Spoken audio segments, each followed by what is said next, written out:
नमस्ते, मैं डॉक्टर बैनर्जी यूएचओ की तरफ से बोल रहा हूँ। क्यूआई हमारे मीडिया पार्टनर है। आज हम 2 विटामिन के बारे में बात करेंगे जो कि हमारे देश में लोगों में काफ़ी कमी पाई जाती है और काफ़ी लोगों को पता भी नहीं चलता है। और इससे कई ऐसे बीमारियाँ हैं, कई ऐसे हेल्थ रिलेटेड कंडीशंस है जो कि जिससे कि इसके कमी से जिसमें हमको हमारा हेल्थ अफ़ेक्ट हो सकता है। और कई क्रॉनिक डिजीज़ भी आजकल पता चल रहे हैं और ये विटामिन पर्टिकुलरली बचपन से लेके ओल्ड एज तक ये विटामिन बहुत ज़रूरी है। और जितने भी स्टडीज़ किए गए हैं, जितने भी सर्वे किए गए हैं, उसमें कमियाँ बहुत लोगों में बहुत मात्रा में कमियाँ पाई गई है। काफ़ी परसेंटेज में कमियाँ पाई गई है। हमारे इलाके में भी हमने स्टडी किया है। मैं जिस कॉलेज में प्रोफ़ेसर हूँ, वहाँ पे मैंने 2 स्टडीज़ देखे हैं। दोनों में मैंने योगदान थोड़ा दिया है, पर हमारे जो बाकी स्टूडेंट्स, फैकल्टी ने स्टडी किया है, स्टडी को पब्लिश भी किया है। तो एक तो है विटामिन डी।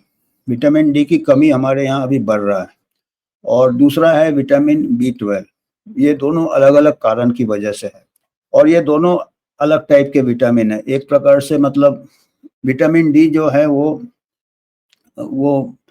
फैट सॉल्युबल है। फैट सॉल्युबल मतलब चर्बी में पाया जाता है, जहाँ पे चर्बी है और काफ़ी स्टेबल होता है विटामिन डी। मतलब वो आप उसको हीट करोगे, ये करोगे तो वो डिस्ट्रॉय नहीं होता। दूसरा होता है विटामिन बी12 जिसकी कमी काफ़ी मात्रा में है। बी12 कमी काफ़ी पाए जाते हैं और बी12 वाटर सॉल्युबल है। वाटर सॉल्युबल माने वो जितना भी लो वो एक्सेस होता है, पानी के साथ निकल जाता है, पेशाब में निकल जाता है, वो बॉडी में जमा नहीं होता है। और दूसरा इसका बी12 वाटर सॉल्युबल होने से क्या होता है कि उसको खाने में अगर आप ज़्यादा हीट करोगे खाना तो वो विटामिन बी12 डिस्ट्रॉय हो जाता है। तो उसमें हमको फिर खाने से भी विटामिन डी बी12 नहीं मिलता है। दूसरा एक बी12 का ऐसा है कि ये खाली नॉन वेजिटेरियन खाने में ही रहता है। वेजिटेरियन डाइट में बी12 नहीं मिलता है। बी12 का ऐसा है कि अ, बॉडी में बनता है, बात ये है, हमारा बड़ा आँत जो होता है लार्ज इंटेस्टाइन, नीचे का जो आँत होता है, वहाँ बैक्टीरिया रहता है हमारा, उससे उसके एक्टिविटी से हमारा काफ़ी बी12 प्रोडक्शन होता है हमारे बड़े आँत में, इंटेस्टाइन में। पर हमारा बी12 का एब्ज़ॉर्प्शन कहाँ से होता है? हमारा एब्ज़ॉर्प्शन होता है ऊपर से होता है, छोटी आँत से होता है, स्मॉल इंटेस्टाइन। और उसमें कुछ स्टमक में कुछ इंट्रिंसिक फैक्टर होता है, उससे एक्टिवेट होता है और बी12 तब जाके एब्ज़ॉर्ब होता है। और जो प्रोडक्शन होता है वो नीचे होता है और वो हमारे निकल जाता है, मल में निकल जाता है।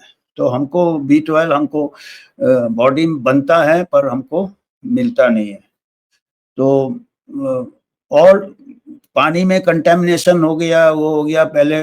तो ऐसे भी कई पहले के कई ऐसे स्टडीज़ हुए, सर्वे हुए जहाँ पे कंटामिनेटेड वाटर है, वहाँ बी12 लोगों को मिल रहा है, पानी से मिल जा रहा है क्योंकि वो पॉल्यूशन है वाटर में, क्योंकि वो इंट फीकल कंटामिनेशन उससे बी12। पर जैसे-जैसे इम्प्रूव हुआ वाटर, अब ये हो गए, होना चाहिए क्योंकि दूसरी बीमारियाँ ज़्यादा है उससे। ऐसा हम नहीं कहेंगे कि खाली बी12 लेने के लिए आप गंदा पानी पियो। तो पर उसमें अभी बी12 का सोर्स अभी एक प्रकार से फिर मिल्क वगैरह में रहेगा, चीज़ में रहेगा, जो लोग वेजिटेरियन खाते हैं, मीट में, मिल्क में। पर जैसे मैंने बताया कि अगर आप खाने को ज़्यादा हीट करोगे तो बी12 डिस्ट्रॉय हो जाता है। और विटामिन डी का मेन सोर्स हमारा है सनलाइट है। हमारा जो सनलाइट है, उसमें हमारे स्किन में मैन्युफैक्चर हो जाता है। अल्ट्रावायलेट रेज़ जो रहते हैं सनलाइट के, विटामिन डी हमारे स्किन में एब्ज़ॉर्ब हो जाता है, बन जाता है, स्किन में बन जाता है। और अगर आप 5 से 15 मिनट रोज़ थोड़ा धूप में एक्सपोज़ कर लें अपने आप को, जैसे बच्चे को आप रखते थे, छोटे बच्चे को सरसों का तेल मालिश करके धूप में रखते थे, तो उनको विटामिन डी की एक तो ज़रूरत बहुत है। तो अभी थोड़ा हम ये बता रहे हैं कि विटामिन डी का रिक्वायरमेंट क्या है, काय के लिए है? बच्चे से लेके ओल्ड एज तक चाहिए। विटामिन डी से क्या होता है, हड्डियाँ अच्छी मजबूत होती है और कैल्शियम का इस्तेमाल होता है। अगर आपके पास विटामिन डी की कमी होगी तो आपका कैल्शियम लेने से भी कैल्शियम का उपयोग नहीं कर पाएगा, क्योंकि कैल्शियम का उपयोग करने के लिए दोनों कॉम्बिनेशन में काम करते हैं, विटामिन डी और कैल्शियम। तो हड्डियाँ कमज़ोर हो जाती है। और ये भी पाया गया है अगर विटामिन डी और कैल्शियम की कमी है बच्चों में पिछले फर्स्ट 5 इयर्स में, तो बाद में जाके उनको बोन प्रॉब्लम हो सकता है। ऑस्टियोपोरोसिस वगैरह, क्योंकि वो एक प्रकार से नींव लग जाता है, हड्डियां मजबूत होती है। अगर विटामिन डी की कमी है तो बच्चों में कमी है तो उनके हड्डियां टेढ़ी होती हैं, जैसे आप कहेंगे हड्डियां, जिसको ये नौकनी होता है, और ऐसे बो लेग्स होते हैं, ऐसे जो थाई के बोन्स रहते हैं, ऐसे ऐसे टाइप के होते हैं, जिससे कि ये देखिए नॉर्मल आपका बिल्कुल लेफ्ट में सेंट्रल वाला बो लेग्स है, मतलब ऐसा दोनों घुटने के बीच में बहुत सारा गैप रहता है। और दूसरा होता है नॉकनी, दोनों घुटने मिले हुए रहते हैं और नीचे वाले, ये दोनों से क्या होता है, आपका विटामिन डी की बचपन में कमी होने से आगे जाके इनको क्या है, घुटने का ऑस्टियोआर्थराइटिस, जोड़ों का बीमारी ज़्यादा हो सकता है। ये तो B12 की डेफिशिएंसी है, B12 का डेफिशिएंसी से एनीमिया हो सकता है जिसमें, और ये हड्डियों का बीमारी होता है विटामिन डी का। तो अभी तो विटामिन डी से पहले अपन को जहाँ तक पहले का जो ज्ञान था कि भाई मेनली फॉर बोन हेल्थ, अभी पता चला है कि अभी कुछ-कुछ रिसर्च आ रहा है कि हमारा बॉडी का जो बचाव शक्ति के लिए भी विटामिन डी ज़रूरी है, वायरल इन्फेक्शन से बचाव के लिए। यहाँ तक कि अभी जो महामारी हुआ था, पाए गए थे कि जिन लोगों का विटामिन डी लेवल कम था और सबको अंदर कर दिया था लॉकडाउन में, धूप तो ले ही नहीं रहे थे, तो विटामिन डी लेवल काफ़ी डाउन हो गया था लोगों का इस महामारी में। तो जिन लोगों का विटामिन डी लेवल डाउन हो गया था, उनको वायरल इन्फेक्शन ज़्यादा हुए थे, ये महामारी में भी और ऐसे भी उनको यहाँ तक कि देखा था कि अगर टीका भी लेते हैं तो टीका में जो एंटीबॉडी रिस्पॉन्स है, उसके लिए भी विटामिन डी जरूरी है इम्यून फंक्शन के लिए। तो वैक्सीन भी काम नहीं करेगा अगर आपके पास विटामिन डी डेफिशिएंसी है, और नेचुरल बॉडी इम्यूनिटी भी कमजोर हो जाता। यहाँ तक बोलते हैं कि अभी विटामिन डी ये होने से, कमी होने से आपको हार्ट डिजीज, कैंसर, इसके भी चांसेस बढ़ जाते हैं। ये अभी ऐसे स्टडीज है, पर अभी आ रहे हैं शोध, ऐसे हम बिल्कुल दावे के साथ नहीं कह सकते, पर इसका ओवरऑल हेल्थ के साथ, ऑस्टियोआर्थराइटिस के साथ भी दिया है कि ऑस्टियोआर्थराइटिस भी बढ़ जाता है अगर विटामिन डी की कमी है। तो विटामिन डी का काफ़ी इसमें है, और इसके 3 लेवल्स होते हैं। एक तो होता है कि इनसफिशिएंट होता है, एक तो डेफिशिएंट होता है, कम है, मतलब जो नॉर्मल रेंज से कम है, डेफिशिएंट। एक होता है इनसफिशिएंट, मतलब कमी नहीं है पर और होने से अच्छा है, और एक होता है सफिशिएंट। विटामिन डी की मैं बात कर रहा हूँ। और इसका एक प्रॉब्लम यह है कि विटामिन डी आप ज़्यादा लेंगे तो ज़रूरत से ज़्यादा लेने से भी नुकसान होता है, टॉक्सिसिटी होता है, क्योंकि ये फैट सॉल्युबल है, बॉडी में जमता रहता है, तो ये थोड़ा मार्जिन देखना पड़ता है। तो आपने सेल्फ मेडिकेशन भी नहीं करना चाहिए, बाकायदा इससे लेना चाहिए। और पर कमी तो बहुत है, विटामिन डी की कमी बहुत है। और B12 की हम अपने थोड़े स्टडीज़ के बारे में बताते हैं। हमने दो स्टडीज़ किए थे। इससे B12 का डेफिशिएंसी से एनीमिया होता है, ऐसे मुंह में छाले आले पड़ते हैं। B12 डेफिशिएंसी में सेल फंक्शन के लिए भी चाहिए, DNA RNA सिंथेसिस में भी B12 बहुत ज़रूरी है। और B12 का आपका डेफिशिएंसी से नर्व फंक्शन भी अफेक्ट होता है, आपको माइलिन शीथ, ये मसल फैटिग होता है, नर्व फंक्शन। और यहाँ तक कहते हैं कि अगर आपको B12 की कमी है, B12, तो होमोसिस्टिन लेवल एक केमिकल बढ़ जाता है, जिससे हार्ट डिजीज का चांसेस बढ़ जाते हैं, कोरोनरी आर्टरी डिजीज, B12। तो B12 का प्रॉब्लम है कि फूड में बहुत कम लोगों को मिल सकता है अगर आपने बैलेंस डाइट लेंगे। पर बैलेंस डाइट में भी जो लोग पूरे वेजिटेरियन है, उनको मिल्क और पनीर ऐसे चीज से मिलेगा, दही, पर उसमें भी अगर आप हीट करते हैं तो B12 कमी होगा। तो हम ये स्टडीज के दो हमने जो किए थे, सर्वे किए थे हमने जो अपने एरिया में, हमने एक तो सर्वे किया था, ये वाला स्टडी, ये हमने 2017 को किया था। हमारे एक स्टूडेंट हैं लूनेट, और हमने मिलके किया था, और भी हमारे साथ ये थे फैकल्टी। तो ये अलग जनरेशन में हमने टीचर्स का विटामिन डी लेवल लिया था और स्टूडेंट्स का लिया था, देखने के लिए कि पहले के जनरेशन में धूप में ज़्यादा घूमते थे, आजकल के बच्चे एसी में रहते हैं, एसी कार में घूमते हैं। तो हमने देखा था कि डेफिशिएंसी तो करीब 15% लोगों को डेफिशिएंट था, स्टूडेंट्स और फैकल्टी मिला के। और इनसफिशिएंट करीब 60%, 60% के ऊपर लोगों को इनसफिशिएंट था, मतलब। और पूरा सफिशिएंट जो ऑप्टिमम, ये खाली 23.86, करीब 24% लोगों को ही, 100 में से 24 फैकल्टी और स्टूडेंट्स मिला के उनको बराबर था विटामिन डी, जो कि करेक्ट था। तो मतलब इसका मतलब 80% को थोड़ा कमी था, मतलब ये दूसरे स्टडीज में। और 14% को तो, 14 से 15% तो बिल्कुल कम था विटामिन डी। और एक सबसे इंटरेस्टिंग क्या था कि जो मेडिकल स्टूडेंट्स थे उनमें 4 गुना ज्यादा कमी था।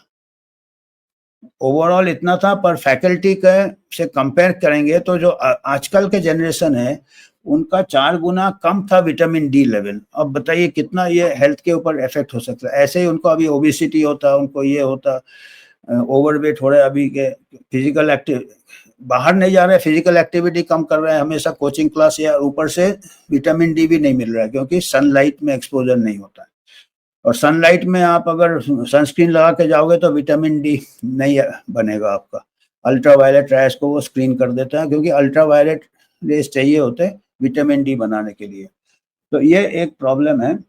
और दूसरा एक स्टडी किया था 2025 को पब्लिश किया था हमारा दूसरा स्टडी दिखाना, जिसमें कि हमने विटामिन डी के साथ B12 का भी किया था। और ये किया था हमने अर्बन और ये B12 दोनों किया था, अर्बन एरिया में किया था और रूरल एरिया में किया था। इसमें भी हमको जो विटामिन डी डेफिशिएंसी हमको अर्बन एरिया में 34% में मिला। 34% लोग, 100 में से 34 लोगों को विटामिन डी कम था शहर में, और गांव में खाली 13% को कम था, क्योंकि गांव के लोग धूप में ज्यादा घूमते हैं। तो अर्बन एरिया में देखिए 3 गुना ज्यादा था विटामिन डी की कमी। और B12 की कमी जो थी, ये अर्बन में करीब 50% लोगों को B12 की कमी थी। अभी देखिए काफी मात्रा। और गांव में 64% लोगों को B12 की कमी थी। तो B12 कमी बहुत कॉमन है, और ये भी एक कंट्रीब्यूशन हो सकता है हमारे यहाँ जो हार्ट डिजीज वगैरह होते हैं और नर्व डिजीज वगैरह। और तो B12 का तो हम जहाँ तक हम तो खुद ले लेते हैं। B12 का टैबलेट आता है, सस्ता आता है, महंगा नहीं आता। B12 का और B12 का ऐसा है कि आप ज़्यादा भी लेंगे तो नुकसान नहीं होता, क्योंकि पेशाब में निकल जाता वाटर से। विटामिन डी को ज़्यादा नहीं लेना चाहिए बिगर मेडिकल सुपरविजन के। दोनों विटामिन जरूरी है, और बेस्ट ये है कि विटामिन डी के लिए कम से कम 15 मिनट आप रोज धूप में बैठे।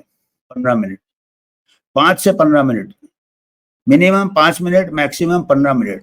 अगर डेली आप 15 मिनट धूप में होंगे तो एक्सेस विटामिन भी नहीं बनेगा, बाहर से लेने की भी जरूरत नहीं है, और टॉक्सिसिटी भी नहीं है।